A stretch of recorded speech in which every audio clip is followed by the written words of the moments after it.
አተት ረሱለላህ ሰለላሁ ዐለይሂ ወሰለም ወደ ነቢዩ ዐለይሂ ሰላቱ ወሰላም ዘንድ መጣች። ወህየ እችም ሴት ሁብላ አርግዛ ሚነ ዚና ከዝሙት አርግዛ መጣች።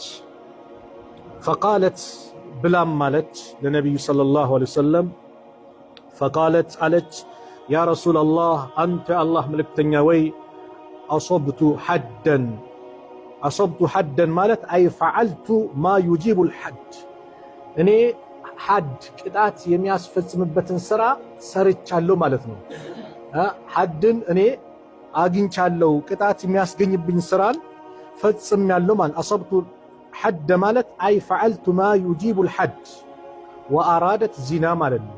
ዝሙትን ሰርቻለሁ። ኪታቡል ሁዱድ ዑምደቱል አሕካም ላይ ቀርተናል አይደል?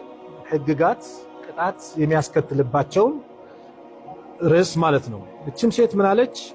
አሰብቱ ሐደን ማለት እኔ ቅጣት የሚደረግብኝን አግኝቻለሁ፣ እኔን አይነክቶኛል። አይ ፈዐልቱ ፈጽሜያለሁ አለች። ፈአቂምሁ አለየ በእኔ ላይ ተፈጻሚነት አድርግብኝ። ፈአቂምሁ አለየ በእኔ ላይ እንዲፈጸምብኝ አድርግ ማለት በቃ ከዝሙት አርግዣለሁና እንድገደል ጠጠር ተወርውሮብኝ እንድገደል አድርገኝ አለች። እንግዲህ አግብታ ወይም አግብቶ ዝሙት የሰራ ከተመሰከረበት ወይም ደግሞ ራሱ ላይ ከመሰከረ አንድ ሰው ጤነኛ መሆኑ ከተረጋገጠ፣ ምክንያቱም እብድ ከሆነ የሚናገረው ስለማይታወቅ ከተረጋገጠ በኋላ ኢስላማዊ ህግጋት ይፈጸምበታል። ይሄ ህግ ማለት ምንድነው? ዱንያ ላይ በቃ ቅጣቱ ከፋራ ይሆንልበታል። አኺራ ላይ ምን አይልም? አኺራ ላይ ቅጣት አይኖርበትም። በዱንያ ላይ ከፋራ ይሆንለታል ማለት ነው። እና እቺ ሴት ወህየ ሁብላ ሚነ ዚና ከዝሙት አርግዛ ረሱል ዐለይሂ ሰላቱ ወሰላም ዘንድ መጣችና ፈቃለት ያ ረሱለላህ አሰብቱ ሐደን ፈአቂምሁ አለየ ዝሙትን ፈጽሜያለሁና በእኔ ላይ ቅጣቱ እንዲፈጸምብኝ አድርጋለች። ነቢዩ ሰለላሁ ዐለይሂ ወሰለም ፈደዓ ነቢዩላህ ሰለላሁ ዐለይሂ ወሰለም የአላህ መልእክተኛ ነቢዩ ዐለይሂ ሰላቱ ወሰላም ጠሩ። ወልየሃ የእሷን አሳዳሪ ወልዩዋን ጠሩ።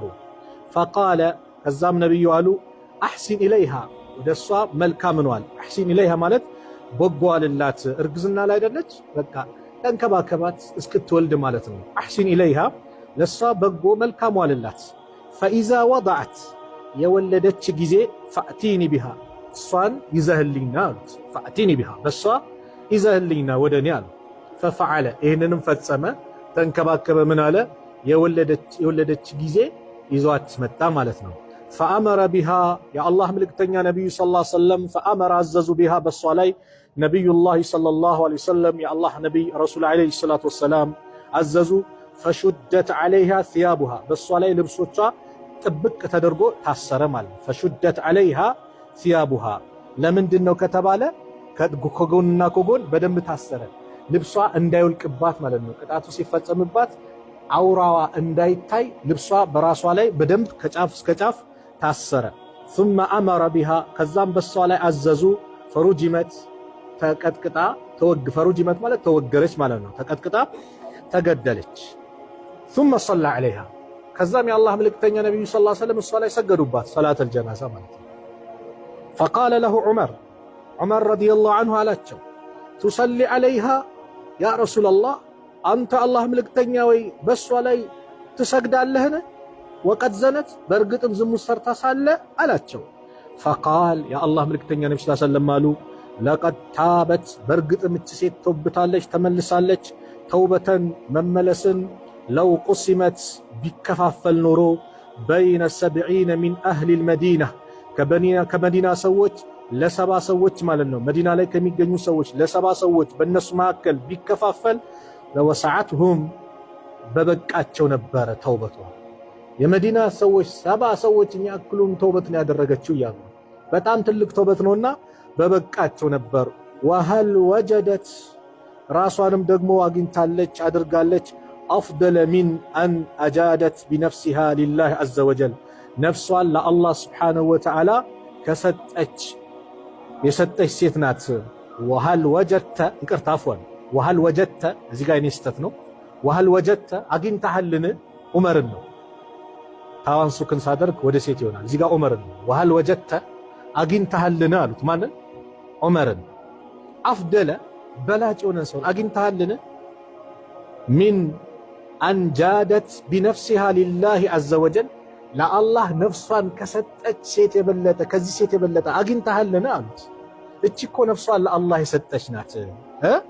አላህ ስብሓነሁ ወተዓላ ያኒ የአላህን ውዴታ ለማግኘት ቅጣቱ ይፈጸምብኝ ብላ እንደውም እኮ በሌላ ዘገባ ምንድነው ልጅ አረገዝኩ ስትል ነብዩ ሰለላሁ ዐለይሂ ወሰለም ዞር ነው አሉባት ይላል። ሐሚዲያ ሆነች ዞር አሉባት። ከዛ መዓዝ ብኑ ማሊክን እንደመለስከው እኔን ልትመልሰኝ ትፈልጋለህ አለች። እኔ እኮ ከዚና አርግዣለሁ ነው የምልህ ቅጣት ይፈጸምብኝ ስትል ሂጂ እሺ ስትወልጂ ነው አሏት። ለመውለድ ስንት ጊዜ 9 ወር አይደል? 9 ወር አልተቀመጠችም፣ ዝም ብላ እያለቀሰች ነው ተውባ እያደረገች ያ ረቢ እያለች። ከ9 ወራ ወልዳ ይዛ ስትመጣ ይሄማ ልጅ ነው ጡት መች አቆመ? ጡት ሲያቆም ዳቦ ሲጀምር መብላት ሲጀምር ይዘሽ ነይ። ከዛ ጡት ለማቆም ስንት ዓመት ይፈጃል? 2 ዓመት።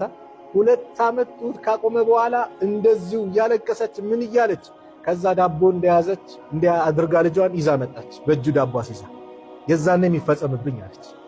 ለዚህ ነው እቺ ሴት በጣም ጀግና። በሌላም ዘገባ በሌላም ሴት ሊሆን ይችላል በዚህ መልኩ መጥተዋል። እንግዲህ ምንድነው የምንማረው? አንድ ሴት እርጉዝ እያለች ቅጣት እንደማይፈጸምባት ከእርግዝናው እስክትገላገል ማለት ወልዳ እስክትጨርስ ድረስ ቅጣት አይፈጸምባት። ለምን? በሆዷ ያለው ጽንስ ምንም ወንጀል የለበትም፣ ሊቀጣ አይገባም። ሁለት አካል አይቀጣም። ስለዚህ ይሄ የኢስላም ሕግ አላህ አዛኝ ከመሆኑም ጋር ዛሬ እስልምናን ሰዎች የእስልምና ጠላቶች ከሚተቹበት ምን ከሚልበት እስልምና እንደዚህ ነው። ይሄ ሕግ እኮ ከእስልምና በፊትም ሕግ ሆኖ ቀጥሏል። የኢሳ ዓለይሂ ሰላም የኢየሱስም ሕግ ነበረ። የነብዩላህ ሙሳ ወይም ሙሴ ሕግ ነበረ። በዛ ዘመንም ተቀጥቅጠው ይገደሉ ነበር። ሕግ ነበረ። ወደ አላህ የተመለሰች የተጸጸተች ከወንጀሏ የታቀበች በቃ ይሄ ሰርቻለሁና እንደው እኔ ላይ ቅጣት ይደረግብኝ ብላ ወደ ነብዩ ሰለላሁ ዐለይሂ ወሰለም ዘንድ የተናዘዘች። ተደብቆ እኮ ሰው ሰርቶ እንደው ያ ረቢ ማረኝ ይችላል።